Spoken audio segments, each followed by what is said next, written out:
আসসালামু আলাইকুম, স্বাগত জানাচ্ছি চ্যানেল আই সংবাদে। সংবাদ কক্ষে আপনাদের সাথে আছি আমি প্রিয়াঙ্কা। আর বিস্তারিত সংবাদের শুরুতেই জানিয়ে দিচ্ছি সুপার ফ্রেশ সয়াবিন অয়েল সংবাদ শিরোনাম। পাবলিক বিশ্ববিদ্যালয়ে কমেছে বিদেশি শিক্ষার্থী আর বেসরকারি বিশ্ববিদ্যালয়ে দেশি শিক্ষার্থী। অতিরিক্ত অর্থ আদায় ও শিক্ষার মান নিয়ে প্রশ্ন।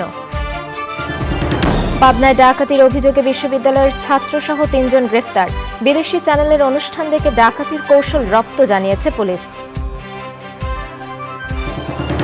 এবং ইনসেপ্টা ফার্মাসিউটিক্যালসের সাথে ইম্পেরিয়াল কলেজ লন্ডনের কাজ করার আগ্রহ প্রকাশ। পরিদর্শন শেষে উৎপাদন ও ব্যবস্থাপনার প্রশংসা।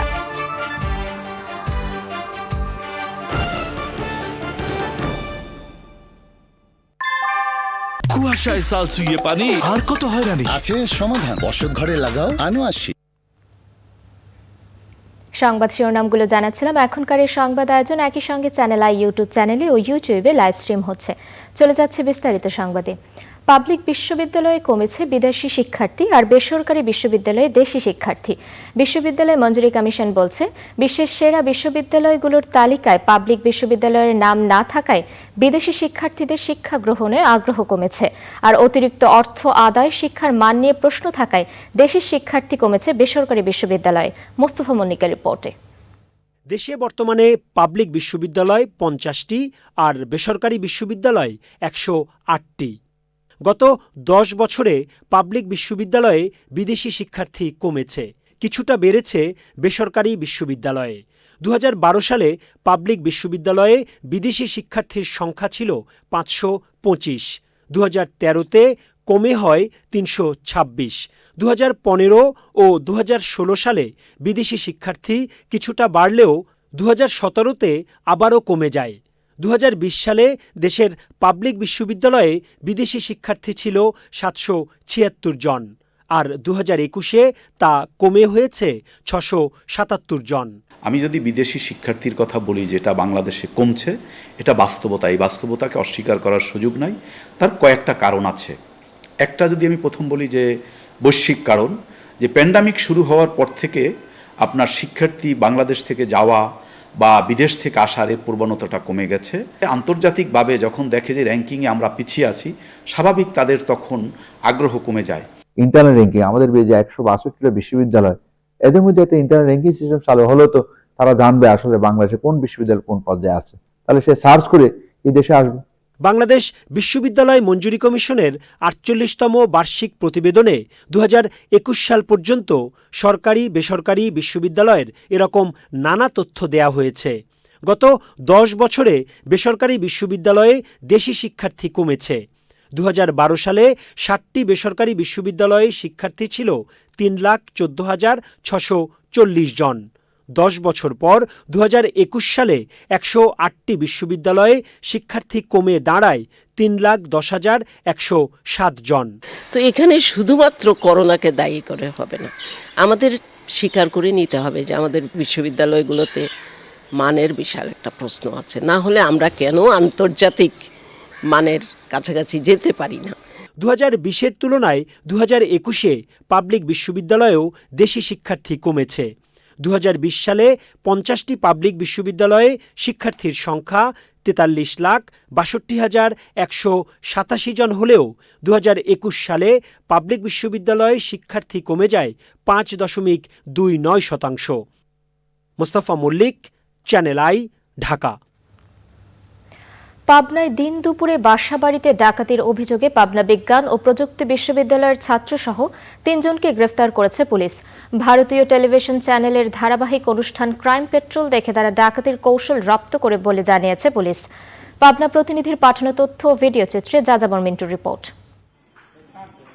এদের কেউ পড়েন বিশ্ববিদ্যালয়ে, কেউ কলেজে, আবার কেউ বা বিশ্ববিদ্যালয়ে ভর্তির প্রস্তুতি নিচ্ছেন। পুলিশ জানিয়েছে, এই মেধাবী শিক্ষার্থীরাই ভারতীয় টিভি সিরিয়াল ক্রাইম পেট্রোল দেখে অভিনব কায়দায় ডাকাতি বা ছিনতাইয়ের মতো অপরাধে জড়িয়ে পড়েছেন। সম্প্রতি পাবনা শহরের 2টি বাড়িতে দিনের বেলায় অভিনব কায়দায় ডাকাতি করে নগদ টাকা ও সোনার গয়না নিয়ে যান তারা। পরে পাবনা পুলিশ তাদের গ্রেপ্তার করে।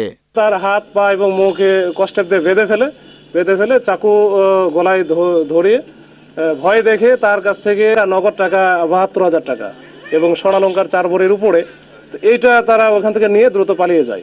গ্রেপ্তার 3 শিক্ষার্থী হলেন পাবনা বিজ্ঞান ও প্রযুক্তি বিশ্ববিদ্যালয়ের 3য় বর্ষের শিক্ষার্থী লিখন হাসান, পাবনার সরকারি এডওয়ার্ড কলেজের ইংরেজি 2য় বর্ষের শিক্ষার্থী মোহাম্মদ আব্দুল্লাহিল বাকি অনিক এবং ভর্তিচ্ছু মোহাম্মদ আবুল বাশার। ভিডিও ফুটেজে এই ইয়েগুলো ধরা পড়ে যে কারা কারা ঢুকেছিল এবং আমি পরবর্তীতে প্রশাসনের শরণাপন্ন হই। আমার মেয়েকে আমাকে ডাকতে বলে, আমি গেলাম, যার পর তারা সালাম দিয়ে বললো যে ছাড়ের জন্য আমরা প্রতি বছরের শুরুতে প্রতিজন ডাক্তারদের গিফট দিচ্ছি, এজন্য আমি ছাড়ের জন্য একটা গিফট নিয়ে আসছি। গ্রেপ্তার শিক্ষার্থী লিখন হাসানের বিরুদ্ধে ব্যবস্থা নেওয়া হবে বলে জানিয়েছে পাবনা বিজ্ঞান ও প্রযুক্তি বিশ্ববিদ্যালয় প্রশাসন। যাযাবর মিন্টু, চ্যানেল আই।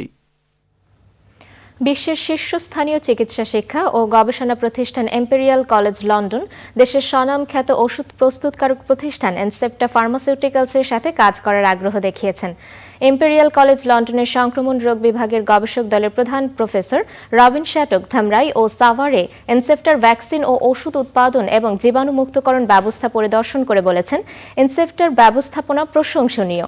ইনসেপ্টা বিশ্বের সর্বাধুনিক mRNA প্রযুক্তির ভ্যাকসিন উৎপাদনে সক্ষমতা রাখে বলেও মন্তব্য করেছেন তিনি। জান্নাতুল বাকি আকিকার রিপোর্ট। বিশ্ব র্যাঙ্কিংয়ে ইম্পেরিয়াল কলেজ লন্ডনের অবস্থান 10-এর মধ্যে। নিত্য নতুন গবেষণা ও প্রযুক্তির উদ্ভাবনের জন্য বিখ্যাত এই প্রতিষ্ঠানের মেডিসিন অনুষদের সংক্রামক রোগ বিভাগের গবেষক দলের প্রধান প্রফেসর রবিন শ্যাটক রাজধানীর অদূরে ইনসেপ্টা ফার্মাসিউটিক্যালস লিমিটেডের ধামরাই ও সাভার ইউনিট পরিদর্শন করেন। ধামরাই ও সাভার ইউনিটে বিভিন্ন ইনজেকশন ও ওষুধ উৎপাদন প্ল্যান্টের পাশাপাশি ভ্যাকসিন উৎপাদন কার্যক্রম ঘুরে দেখেন। প্রফেসর রবিন শ্যাটক সে সময় ইনসেপ্টার প্রযুক্তি, অবকাঠামো এবং ব্যবস্থাপনার প্রশংসা করেন। I'm really impressed after visiting Incepta. It's been very exciting to see all the facilities, the huge breadth of work that Incepta is working on, and the quality of the work and the quality of the staff here. It's really world class and very, very impressive. So we really want to continue working closely together and actually expand what we're doing for the future.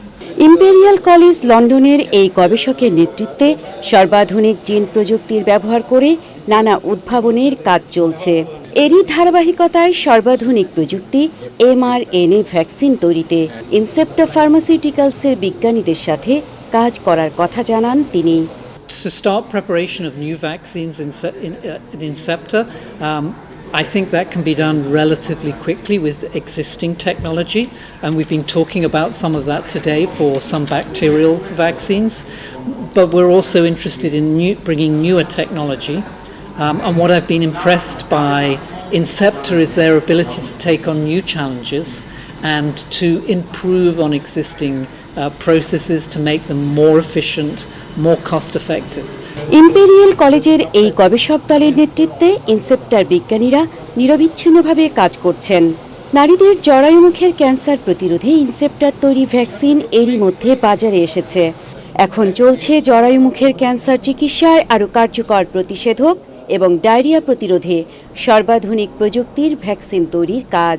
যাদের জরায়ু cancer হয়ে গেছে তাদের ক্ষেত্রে একটা নতুন আবিষ্কার আসছে যে আমরা mRNA দিয়ে তাদেরকে চিকিৎসা করতে পারবো এবং অসুখটা সেরে যেতে পারে। সেটা একটা বিরাট বড় ক্ষেত্র যেখানে ওনাদের সঙ্গে আমরা কাজ করতে যাব। আরেকটা ইস্যু হলো বাংলাদেশে শিগেলা শিগেলা দিয়ে যে ডায়রিয়া হয় তার পরিমাণ অনেক বেশি এবং এখানে আমাদের মর্টালিটি এবং মরবিডিটি অনেক হাই। আমরা ওনাদের সঙ্গে আজকে কথা হয়েছে যে আমরা এটারও একটা ভ্যাকসিন তৈরি করতে যাব যাতে মানুষ এই শিগেলার ইনফেকশন থেকে প্রোটেকশন পেতে পারে। ইনসেপ্টা কর্তৃপক্ষ জানিয়েছে mRNA প্রযুক্তির সর্বাধুনিক প্রযুক্তির ভ্যাকসিন উদ্ভাবনে যুক্তরাজ্য সরকার ইম্পেরিয়াল কলেজ লন্ডনের গবেষক দলকে অর্থ সহায়তা দিচ্ছে। তাদের সাথে ইনসেপ্টার অংশগ্রহণ এদেশের মানুষের জন্য কম মূল্যে উন্নত ওষুধ ও ভ্যাকসিন সুবিধা নিশ্চিত করবে বলে আশাবাদী ইনসেপ্টা ফার্মাসিউটিক্যালস।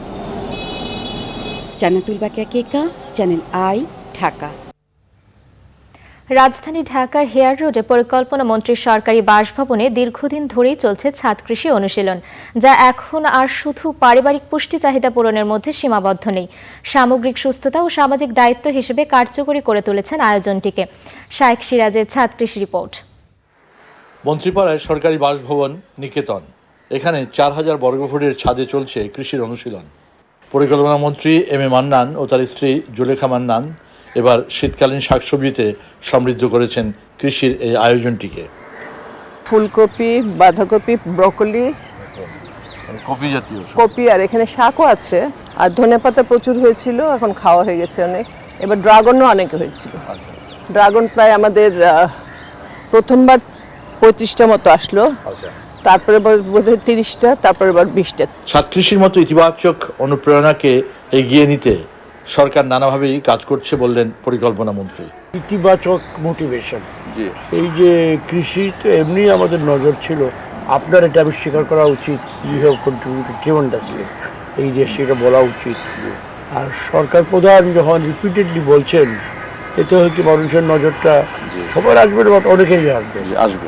শুধু ছাদ কৃষি নয়, আঙিনাতেও রয়েছে কৃষির উপস্থিতি। উৎপাদন হচ্ছে সতেজ ও নিরাপদ খাদ্য। এখানেও কপি আছে, ফুলকপি, বাঁধাকপি সব ভরে ফেলছেন। এখানে তো আপনি এই লাউয়ের মাচা থেকে তো অনেক লাউ পেয়েছেন নিশ্চয়ই? হ্যাঁ, এখানে লাউ পেয়েছি, আরো এখানে কপি ক্ষেত করেছি। দর্শক দেখেন, আঙিনায় ছাদে খালি কপি আর কপি।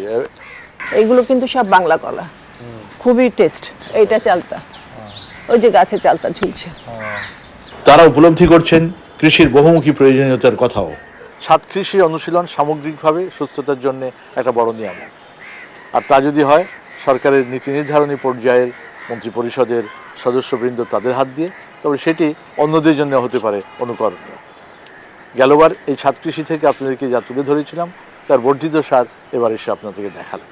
বাংলাদেশ সরকারের পরিকল্পনা মন্ত্রী জনাব আব্দুল মান্নানের হেয়ার রোডের বাসভবন থেকে। শাইখ সিরাজ, চ্যানেল আই। এ নিয়ে বিস্তারিত প্রতিবেদন দেখবেন আজ বিকেল 3:05 হৃদয়ে মাটি ও মানুষের ডাক অনুষ্ঠানে। দর্শক, এবারে অশোক লিল্যান্ড ইফাত অটোস লিমিটেড বিরতি। ফ্রুটিক।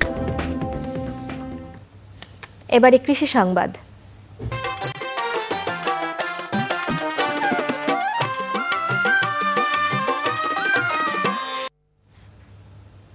চাঁদপুরে মেঘনা নদীতে অবৈধভাবে নিধন হচ্ছে বেলেপোনা। 150 থেকে 200 টাকায় পাড়া মহল্লায় বিক্রি হচ্ছে রেণুপোনা। পোনা রক্ষায় চাঁদপুরের মেঘনায় 3 ধাপে বিশেষ কম্বিং অপারেশন চালু করেছে জেলা মৎস্য বিভাগ। চাঁদপুর থেকে মোর্শেদ আলমের পাঠানো তথ্য ভিডিও চিত্রে সুদীপ্তা মাহমুদের রিপোর্ট। সংখ্যাগত দিক থেকে হিসেব করলে 1 কেজিতে হয় 3.5 থেকে 4,000 বেলেপোনা, অথচ পরিপক্ক বেলে মাছ আকারে প্রায় 30 সেন্টিমিটার পর্যন্ত হতে পারে। কিছু অসাধু জেলে এসব বেলেপোনা সহ রেণুপোনা ধরতে ব্যবহার করছে কোনা, মশারি, চরঘেরা ও বেহেন্দি সহ ছোট ছোট ফাঁস জাল। এসব জাল ব্যবহার বন্ধে মৎস্য বিভাগ বিশেষ কম্বিং অপারেশন পরিচালনা করছে। বিগত বছর দুভাগে এই অপারেশন চললেও এবার তা 3 ধাপে চালানো হচ্ছে।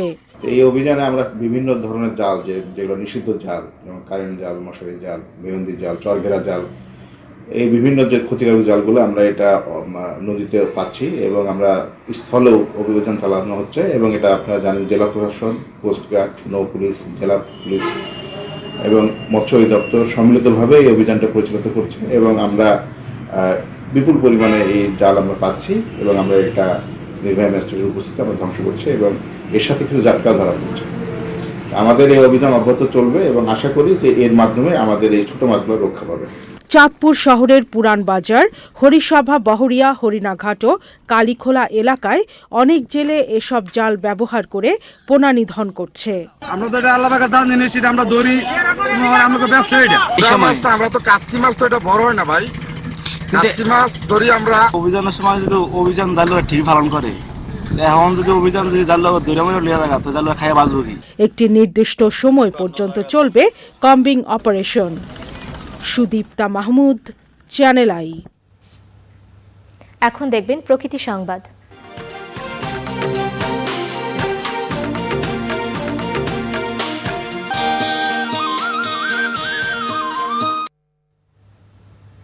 ষড়ঋতুর বাংলাদেশে বৈচিত্র্যময় প্রকৃতি বছর জুড়ে ভিন্ন ভিন্ন রূপ নিয়ে হাজির হয় আমাদের সামনে। উত্তরের হিম বাতাস নিয়ে আসে শীতের আগমনী বার্তা। এ সময় বাংলার প্রকৃতি পায় ভিন্ন রূপ।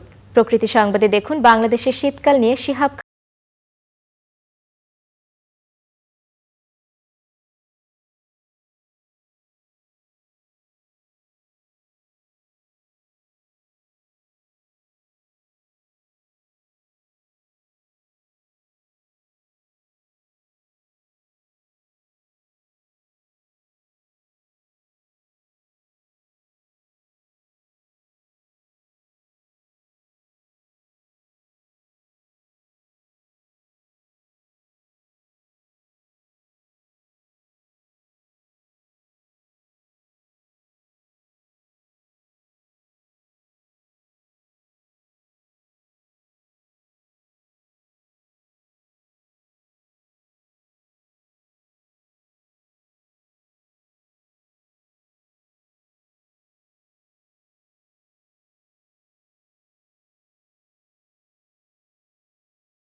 বাংলার শীতকাল নিয়ে বিস্তারিত প্রতিবেদন দেখবেন আজ রাত 11টা 30 মিনিটে প্রকৃতি ও জীবন অনুষ্ঠানে। এবারে খেলার খবর।